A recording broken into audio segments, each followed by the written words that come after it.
ਮੈਂ ਆਫਿਸ ਤੋਂ ਆ ਰਹੀ ਸੀ ਕਿ ਮੋਬਾਈਲ ਦੀ ਘੰਟੀ ਵੱਜੀ। ਮੈਂ ਫ਼ੋਨ ਚੁੱਕਿਆ ਤਾਂ ਕਿਸੇ ਨੇ ਦੱਸਿਆ ਕਿ ਤੇਰੇ ਸਹੁਰੇ ਦੀ ਮੌਤ ਹੋ ਗਈ ਹੈ। ਇਹ ਸੁਣ ਕੇ ਮੈਨੂੰ ਬਹੁਤ ਦੁੱਖ ਹੋਇਆ। ਮੈਨੂੰ ਸਮਝ ਨਹੀਂ ਆ ਰਿਹਾ ਸੀ ਕਿ ਕੀ ਕਰਾਂ। ਮੈਂ ਬੌਸ ਨਾਲ ਗੱਲ ਕਰਕੇ ਛੁੱਟੀ ਲੈ ਲਈ ਤੇ ਰੇਲ ਦੀ ਟਿਕਟ ਬੁੱਕ ਕਰਵਾ ਦਿੱਤੀ। ਮੈਂ ਆਪਣੇ ਕੱਪੜੇ ਪੈਕ ਕੀਤੇ ਤੇ ਦਿੱਲੀ ਵੱਲ ਚੱਲ ਪਈ। ਟ੍ਰੇਨ ਚੱਲ ਪਈ। ਸੀਟ 'ਤੇ ਬੈਠਦੇ ਹੀ ਯਾਦਾਂ ਦੀ ਨਦੀ ਦਿਲ ਦੀ ਜ਼ਮੀਨ 'ਤੇ ਵਹਿਣ ਲੱਗੀ। ਮੈਨੂੰ ਆਪਣੇ ਸਹੁਰੇ ਦਾ ਚਿਹਰਾ ਬਾਰ-ਬਾਰ ਯਾਦ ਆ ਰਿਹਾ ਸੀ। ਮੇਰਾ ਦਿਲ ਇਹ ਮੰਨਣ ਨੂੰ ਤਿਆਰ ਹੀ ਨਹੀਂ ਸੀ। ਮੈਨੂੰ ਜ਼ਿੰਦਗੀ ਦਾ ਇੱਕ-ਇੱਕ ਘਟਨਾਕ੍ਰਮ ਯਾਦ ਆਉਣ ਲੱਗਾ। ਮੈਨੂੰ ਅੱਜ ਵੀ ਯਾਦ ਹੈ, ਮੈਂ ਵਿਆਹ ਕੇ ਆਪਣੇ ਸਸੁਰਾਲ ਆਈ ਸੀ। ਜਦੋਂ ਮੈਂ ਪਹਿਲੀ ਵਾਰ ਆਪਣੇ ਸਹੁਰੇ ਦੇ ਪੈਰੀਂ ਹੱਥ ਲਾਏ ਸੀ, ਉਦੋਂ ਉਹਨਾਂ ਨੇ ਕਿਹਾ ਸੀ ਕਿ ਇੱਕ ਗੱਲ ਹਮੇਸ਼ਾ ਯਾਦ ਰੱਖਣਾ, ਇਸ ਘਰ ਨੂੰ ਕਦੇ ਆਪਣੇ ਪੇਕਿਆਂ ਦਾ ਘਰ ਨਾ ਸਮਝੀ, ਇਹ ਤੇਰਾ ਸਸੁਰਾਲ ਹੈ। ਮੈਂ ਉਹਨਾਂ ਦੇ ਇਹ ਕਠੋਰ ਸ਼ਬਦ ਸੁਣ ਕੇ ਹੈਰਾਨ ਵੀ ਹੋਈ ਤੇ ਡਰ ਵੀ ਗਈ ਸੀ। ਮੇਰੇ ਪਤੀ ਅਮਨ ਫੌਜ ਵਿੱਚ ਸਨ। ਵਿਆਹ ਕਰਕੇ ਉਹ 1 ਮਹੀਨੇ ਦੀ ਛੁੱਟੀ ਲੈ ਕੇ ਆਏ ਸਨ। ਵਿਆਹ ਤੋਂ ਬਾਅਦ ਅਸੀਂ ਪਹਿਲਾਂ ਮਨਾਲੀ ਤੇ ਫਿਰ ਪੂਨੇ ਘੁੰਮਣ ਲਈ ਗਏ। ਛੁੱਟੀਆਂ ਖਤਮ ਹੋਣ 'ਤੇ ਮੇਰੇ ਪਤੀ ਵਾਪਸ ਆਪਣੀ ਡਿਊਟੀ 'ਤੇ ਚਲੇ ਗਏ। ਕੁਝ ਦਿਨ ਬਾਅਦ ਫੌਜ ਵਿੱਚੋਂ ਇੱਕ ਫ਼ੋਨ ਆਇਆ ਕਿ ਸਵੇਰ ਦੇ 5 ਵਜੇ ਸਨ। ਮੇਰੇ ਸਹੁਰੇ ਨੇ ਫ਼ੋਨ ਚੁੱਕਿਆ। ਅੱਗੇ ਉਹਨਾਂ ਨੇ ਕਿਹਾ ਕਿ ਸਾਨੂੰ ਇਹ ਖਬਰ ਦਿੰਦੇ ਹੋਏ ਬਹੁਤ ਦੁੱਖ ਹੋ ਰਿਹਾ ਹੈ ਕਿ ਕੱਲ੍ਹ ਰਾਤ ਆਤੰਕਵਾਦੀਆਂ ਨੇ ਸੀਮਾ 'ਤੇ ਹਮਲਾ ਕਰ ਦਿੱਤਾ। ਉਹਨਾਂ ਨਾਲ ਲੜਦੇ ਹੋਏ ਤੁਹਾਡੇ ਬੇਟੇ ਅਮਨ ਸਮੇਤ 2 ਫੌਜੀ ਸ਼ਹੀਦ ਹੋ ਗਏ। ਫ਼ੋਨ ਕੱਟ ਕੇ ਮੇਰੇ ਸਹੁਰੇ ਨੇ ਮੇਰੇ ਕਮਰੇ ਦਾ ਦਰਵਾਜ਼ਾ ਖੜਕਾਇਆ। ਮੈਂ ਦਰਵਾਜ਼ਾ ਖੋਲ੍ਹਿਆ ਤਾਂ ਉਹਨਾਂ ਨੇ ਨਾਪੇ ਤੋਲੇ ਸਾਫ਼ ਸ਼ਬਦਾਂ ਵਿੱਚ ਮੈਨੂੰ ਮੇਰੇ ਪਤੀ ਦੇ ਸ਼ਹੀਦ ਹੋਣ ਦੀ ਖਬਰ ਸੁਣਾਈ। ਉਹਨਾਂ ਦੀ ਗੱਲ ਸੁਣ ਕੇ ਮੈਨੂੰ ਲੱਗਿਆ ਕਿ ਉਹਨਾਂ ਨੂੰ ਆਪਣੇ ਬੇਟੇ ਦੇ ਸ਼ਹੀਦ ਹੋਣ ਦਾ ਦੁੱਖ ਹੈ ਵੀ ਕਿ ਨਹੀਂ। ਉਹ ਆਪਣੇ ਬੇਟੇ ਦੀ ਮੌਤ 'ਤੇ ਇੰਨੇ ਸਖਤ ਕਿਵੇਂ ਬਣ ਸਕਦੇ ਹਨ? ਕੋਈ ਪਿਤਾ ਇੰਨਾ ਪੱਥਰ ਦਿਲ ਕਿਵੇਂ ਹੋ ਸਕਦਾ ਸੀ? ਇਹ ਸੋਚ ਕੇ ਮੈਂ ਹੈਰਾਨ ਸੀ। ਸਾਰੀਆਂ ਰਸਮਾਂ ਹੋ ਗਈਆਂ। ਕੁਝ ਦਿਨਾਂ ਤੱਕ ਮੇਰੇ ਸਹੁਰੇ ਨੇ ਮੇਰੇ ਵੱਲ ਕੋਈ ਧਿਆਨ ਨਹੀਂ ਦਿੱਤਾ। ਮੈਂ ਕਿਸੇ ਕੋਨੇ ਵਿੱਚ ਬੈਠ ਕੇ ਦਿਨ ਭਰ ਰੋਂਦੀ ਰਹਿੰਦੀ, ਪਰ ਉਹਨਾਂ ਨੇ ਆਪਣੇ ਸਮਾਜਿਕ ਕੰਮ ਉਸੇ ਤਰ੍ਹਾਂ ਜਾਰੀ ਰੱਖੇ। ਮੈਂ ਸੋਚਦੀ ਰਹਿੰਦੀ ਕਿ ਉਹ ਕਿਹੋ ਜਿਹਾ ਪਿਓ ਹੈ ਜਿਸ ਦੇ ਚਿਹਰੇ 'ਤੇ ਆਪਣੇ ਬੇਟੇ ਨੂੰ ਖੋਣ ਦਾ ਗਮ ਵੀ ਨਜ਼ਰ ਨਹੀਂ ਆ ਰਿਹਾ। ਇੱਕ ਦਿਨ ਮੈਂ ਉਹਨਾਂ ਨੂੰ ਪੁੱਛ ਹੀ ਲਿਆ ਕਿ ਪਾਪਾ, ਤੁਹਾਨੂੰ ਅਮਨ ਦੀ ਯਾਦ ਨਹੀਂ ਆਉਂਦੀ? ਉਹ ਮੇਰੇ ਵੱਲ ਦੇਖ ਕੇ ਕਹਿਣ ਲੱਗੇ ਕਿ ਜਿਸ ਦਿਨ ਫੌਜ ਵਿੱਚ ਭਰਤੀ ਹੋਇਆ ਸੀ, ਉਸੇ ਦਿਨ ਆਪਣਾ ਦਿਲ ਕਠੋਰ ਕਰ ਲਿਆ ਸੀ। ਮੈਨੂੰ ਪਤਾ ਸੀ ਕਿ ਇਹ ਖਬਰ ਕਦੇ ਵੀ ਮਿਲ ਸਕਦੀ ਹੈ। ਫਿਰ ਮੇਰਾ ਬੇਟਾ ਤਾਂ ਦੇਸ਼ ਲਈ ਸ਼ਹੀਦ ਹੋਇਆ ਹੈ, ਤਾਂ ਫਿਰ ਗਮ ਕਿਸ ਗੱਲ ਦਾ? ਮੈਨੂੰ ਤਾਂ ਮਾਣ ਹੈ ਇਸ ਗੱਲ ਦਾ। ਮੈਂ ਉਹਨਾਂ ਦੀਆਂ ਕਠੋਰ ਗੱਲਾਂ ਸੁਣ ਕੇ ਹੈਰਾਨ ਸੀ। ਕੁਝ ਦਿਨ ਹੋਰ ਬੀਤ ਗਏ। ਮੈਂ ਅਕਸਰ ਉਦਾਸ ਰਹਿੰਦੀ। ਇੱਕ ਦਿਨ ਮੇਰਾ ਸਹੁਰਾ ਮੇਰੇ ਕਮਰੇ ਵਿੱਚ ਆਇਆ ਤੇ ਕਹਿਣ ਲੱਗੇ, ਇਹ ਕੀ ਸਾਰਾ ਦਿਨ ਕਮਰੇ ਵਿੱਚ ਲਾਸ਼ ਦੀ ਤਰ੍ਹਾਂ ਪਈ ਰਹਿੰਦੀ ਹੈ? ਅਮਨ ਦੀ ਮੌਤ ਹੋਈ ਹੈ, ਤੇਰੀ ਨਹੀਂ। ਮੈਂ ਹੰਝੂ ਪੂੰਝਦੇ ਹੋਏ ਕਿਹਾ ਕਿ ਪਾਪਾ, ਤੁਸੀਂ ਮੇਰਾ ਦੁੱਖ ਨਹੀਂ ਸਮਝ ਰਹੇ। ਮੇਰੇ ਇੰਨੇ ਕਹਿਣ 'ਤੇ ਉਹਨਾਂ ਕਿਹਾ ਕਿ ਮੈਂ ਤੇਰਾ ਦੁੱਖ ਨਹੀਂ ਸਮਝ ਸਕਦਾ।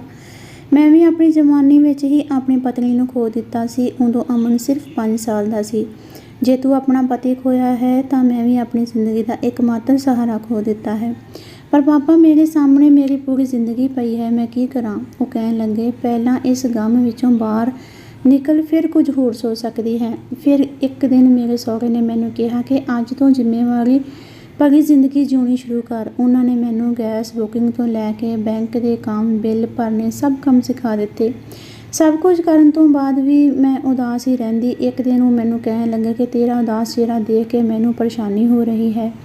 ਤੂੰ ਆਪਣੇ ਪੇਕੇ ਚਲੀ ਜਾ ਜਾਂ ਫਿਰ ਕੋਈ ਕਿਰਾਏ ਦਾ ਘਰ ਦੇਖ ਲੈ ਆਪਣੇ ਲਈ, ਨਹੀਂ ਤਾਂ ਮੈਂ ਲੱਭ ਦਿੰਦਾ ਹਾਂ। ਮੈਂ ਕਿਹਾ ਕਿ ਮੈਂ ਇਕੱਲੀ ਕਿਵੇਂ ਰਹਾਂਗੀ? ਤਾਂ ਉਹ ਬੋਲੇ, ਇਹ ਤੇਰੀ ਸਮੱਸਿਆ ਹੈ, ਇਸ ਨੂੰ ਤੂੰ ਹੀ ਦੇਖ। ਦਿਨ ਪ੍ਰਤੀ ਦਿਨ ਉਹਨਾਂ ਦਾ ਇਸ ਤਰ੍ਹਾਂ ਕਠੋਰ ਵਿਵਹਾਰ ਦੇਖ ਕੇ ਮੈਂ ਤੈਅ ਕਰ ਲਿਆ ਕਿ ਹੁਣ ਰੋਣ ਨਾਲ ਕੰਮ ਨਹੀਂ ਚੱਲਣਾ। ਅਮਨ ਦੇ ਦੋਸਤ ਰਵੀ ਦੀ ਮਦਦ ਨਾਲ ਮੈਂ ਇੱਕ ਫਲੈਟ ਕਿਰਾਏ 'ਤੇ ਲੈ ਲਿਆ ਤੇ ਉੱਥੇ ਰਹਿਣ ਲੱਗੀ। ਹੁਣ ਅੰਦਰ ਬਾਹਰ ਦਾ ਸਾਰਾ ਕੰਮ ਮੈਨੂੰ ਆਪ ਹੀ ਕਰਨਾ ਪੈਂਦਾ ਸੀ। ਅਮਨ ਦੀ ਪੈਨਸ਼ਨ ਹਰ ਮਹੀਨੇ ਮਿਲ ਜਾਂਦੀ ਸੀ, ਇਸ ਲਈ ਕੋਈ ਆਰਥਿਕ ਪਰੇਸ਼ਾਨੀ ਨਹੀਂ ਸੀ, ਪਰ ਸਾਰਾ ਦਿਨ ਇਕੱਲੇ ਰਹਿਣਾ ਮੁਸ਼ਕਿਲ ਹੋ ਰਿਹਾ ਸੀ। ਇਸ ਲਈ ਮੈਂ ਕੰਪਿਊਟਰ ਸਿੱਖਣ ਲੱਗੀ। ਕੁਝ ਮਹੀਨਿਆਂ ਵਿੱਚ ਮੈਂ ਆਫਿਸ ਅਕਾਊਂਟਿੰਗ ਦਾ ਕੰਮ ਸਿੱਖ ਲਿਆ। ਇੱਕ ਦਿਨ ਅਮਨ ਦੇ ਦੋਸਤ ਰਵੀ ਦੀ ਪਤਨੀ ਮੇਰੇ ਕੋਲ ਆਈ ਤੇ ਕਹਿਣ ਲੱਗੀ ਕਿ ਮੇਰੇ ਆਫਿਸ ਵਿੱਚ ਅਕਾਊਂਟੈਂਟ ਦੀ ਜਗ੍ਹਾ ਖਾਲੀ ਹੈ, ਜੇ ਤੂੰ ਕਰਨਾ ਚਾਹੇ ਤਾਂ। ਮੈਂ ਸੋਚਿਆ ਕਿ ਕੋਸ਼ਿਸ਼ ਕਰ ਲੈਂਦੀ ਹਾਂ। ਮੈਂ ਨਿਯੁਕਤੀ ਪੱਤਰ ਭਰ ਦਿੱਤਾ। ਅਗਲੇ ਦਿਨ ਹੀ ਮੈਨੂੰ ਨੌਕਰੀ ਮਿਲ ਗਈ। ਮੈਂ ਨੌਕਰੀ ਜੁਆਇਨ ਕਰ ਲਈ। ਹੁਣ ਮੈਂ ਆਪਣੇ ਪੈਰਾਂ 'ਤੇ ਖੜੀ ਹੋ ਗਈ ਸੀ। ਇੱਕ ਦਿਨ ਮੈਂ ਆਪਣੇ ਸਹੁਰੇ ਨੂੰ ਮਿਲਣ ਲਈ ਸਸੁਰਾਲ ਗਈ ਕਿ ਉਹਨਾਂ ਨੂੰ ਆਪਣੀ ਨੌਕਰੀ ਬਾਰੇ ਵੀ ਦੱਸ ਦੇਵਾਂਗੀ, ਪਰ ਜਦੋਂ ਮੈਂ ਉੱਥੇ ਪਹੁੰਚੀ ਤਾਂ ਉਹਨਾਂ ਨੂੰ ਸਭ ਕੁਝ ਪਹਿਲਾਂ ਹੀ ਪਤਾ ਸੀ। ਮੈਂ ਹੈਰਾਨ ਸੀ। ਮੈਂ ਕੁਝ ਸਮੇਂ ਬਾਅਦ ਵਾਪਸ ਆ ਗਈ।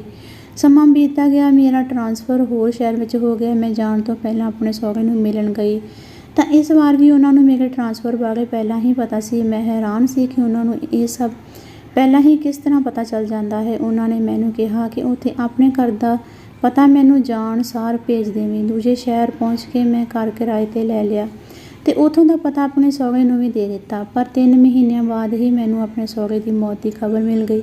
ਸਭ ਕੁਝ ਮੇਰੀਆਂ ਅੱਖਾਂ ਸਾਹਮਣੇ ਇੱਕ ਫਿਲਮ ਦੀ ਤਰ੍ਹਾਂ ਚੱਲ ਰਿਹਾ ਸੀ। ਮੈਂ ਦਿੱਲੀ ਪਹੁੰਚ ਗਈ। ਮੈਂ ਆਖਰੀ ਵਾਰ ਆਪਣੇ ਸਹੁਰੇ ਦੇ ਦਰਸ਼ਨ ਕੀਤੇ। ਸਭ ਰਸਮਾਂ ਹੋ ਗਈਆਂ। ਫਿਰ ਮੈਨੂੰ ਮੇਰੇ ਚਚੇਰੇ ਦਿਓਰ ਨੇ ਇੱਕ ਫਾਈਲ ਦਿੱਤੀ ਜਿਸ ਵਿੱਚ ਮੇਰੇ ਸਹੁਰੇ ਨੇ ਮੇਰੇ ਨਾਮ ਵਸੀਅਤ ਲਿਖੀ ਸੀ। ਉਹਨਾਂ ਨੇ ਸਾਰੀ ਸੰਪਤੀ ਮੇਰੇ ਨਾਮ ਕਰ ਦਿੱਤੀ ਸੀ। ਉਸ ਵਿੱਚ ਮੈਨੂੰ ਇੱਕ ਚਿੱਠੀ ਮਿਲੀ ਜਿਸ ਵਿੱਚ ਲਿਖਿਆ ਸੀ, ਬੇਟਾ ਇਹ ਪੱਤਰ ਤੈਨੂੰ ਮੇਰੀ ਮੌਤ ਤੋਂ ਬਾਅਦ ਹੀ ਮਿਲੇਗਾ। ਤੂੰ ਮੇਰੇ ਕਠੋਰ ਸੁਭਾਅ ਨੂੰ ਦੇਖ ਕੇ ਹੈਰਾਨ ਸੀ। ਮੈਂ ਜਾਣ ਬੁੱਝ ਕੇ ਹੀ ਅਜਿਹਾ ਕੀਤਾ ਸੀ ਤਾਂ ਜੋ ਤੂੰ ਇਸ ਸੁੰਨੇ ਕੋਨੇ ਵਿੱਚੋਂ ਬਾਹਰ ਨਿਕਲ ਕੇ ਦੁਨੀਆਦਾਰੀ ਨੂੰ ਸਮਝ ਸਕੇ। ਰਵੀ ਦੀ ਪਤਨੀ ਨੂੰ ਨੌਕਰੀ ਲਈ ਵੀ ਮੈਂ ਹੀ ਤੇਰੇ ਕੋਲ ਭੇਜਿਆ ਸੀ। ਤੇਰੇ ਟ੍ਰਾਂਸਫਰ ਦੀ ਜਾਣਕਾਰੀ ਦੀ ਉਸਨੇ ਹੀ ਮੈਨੂੰ ਦਿੱਤੀ ਸੀ। ਬੇਟਾ ਜ਼ਮਾਨੇ ਦੇ ਨਾਲ ਬਦਲਣਾ ਪੈਂਦਾ ਹੈ। ਵੈਸੇ ਵੀ ਇਕੱਲੀ ਔਰਤ ਦਾ ਰਹਿਣਾ ਦੁਸ਼ਵਾਰ ਹੋ ਜਾਂਦਾ ਹੈ। ਸਮੇਂ ਰਹਿੰਦੇ ਜੇ ਕੋਈ ਚੰਗਾ ਜੀਵਨ ਸਾਥੀ ਮਿਲ ਜਾਵੇ ਤਾਂ ਵਿਆਹ ਜ਼ਰੂਰ ਕਰ ਲੈਣਾ। ਜੋ ਮਰ ਗਿਆ ਉਸ ਦੇ ਨਾਲ ਤਾਂ ਨਹੀਂ ਮਰਿਆ ਜਾਂਦਾ। ਮੈਨੂੰ ਫਿਕਰ ਸੀ ਕਿ ਕਿਤੇ ਤੈਨੂੰ ਨਿਰਾਸ਼ ਜ਼ਿੰਦਗੀ ਬਤੀਤ ਕਰਨ ਦੀ ਆਦਤ ਨਾ ਪੈ ਜਾਵੇ, ਕਿਉਂਕਿ ਧਨ ਦੌਲਤ ਹਰ ਖੁਸ਼ੀ ਨਹੀਂ ਦੇ ਸਕਦੀ। ਇਸ ਲਈ ਮੈਂ ਵੀ ਆਪਣਾ ਮਨ ਸਮਾਜਿਕ ਕੰਮਾਂ 'ਚ ਲਾਉਂਦਾ ਸੀ। ਤੂੰ ਤਾਂ ਆਪਣੇ ਆਪ ਨੂੰ ਇੱਕ ਸੁੰਨੇ ਕੋਠੇ ਵਿੱਚ ਕੈਦ ਕਰ ਲਿਆ ਸੀ। ਮੈਂ ਖੁਸ਼ ਹਾਂ ਕਿ ਤੂੰ ਫਿਰ ਤੋਂ ਜਿਉਣਾ ਸਿੱਖ ਲਿਆ ਹੈ। ਮੈਂ ਇਹੀ ਚਾਹੁੰਦਾ ਸੀ। ਹੁਣ ਮੈਂ ਸਭ ਕੁਝ ਤੈਨੂੰ ਸੌਂਪ ਰਿਹਾ ਹਾਂ। ਹਮੇਸ਼ਾ ਖੁਸ਼ ਰਹਿਣਾ। ਮੇਰੀਆਂ ਅੱਖਾਂ ਵਿੱਚੋਂ ਹੰਝੂਆਂ ਦੀ ਨਦੀ ਵਹਿ ਤੁਰੀ। ਕਾਸ਼ ਉਹਨਾਂ ਦਾ ਇਰਾਦਾ ਮੈਂ ਪਹਿਲਾਂ ਸਮਝ ਪਾਉਂਦੀ। ਜੇ ਤੁਹਾਨੂੰ ਇਹ ਕਹਾਣੀ ਪਸੰਦ ਆਈ ਹੈ ਤਾਂ ਕਿਰਪਾ ਕਰਕੇ ਚੈਨਲ ਨੂੰ ਸਬਸਕ੍ਰਾਈਬ ਕਰੋ ਅਤੇ ਵੀਡੀਓ ਨੂੰ ਲਾਈਕ ਕਰੋ। ਧੰਨਵਾਦ।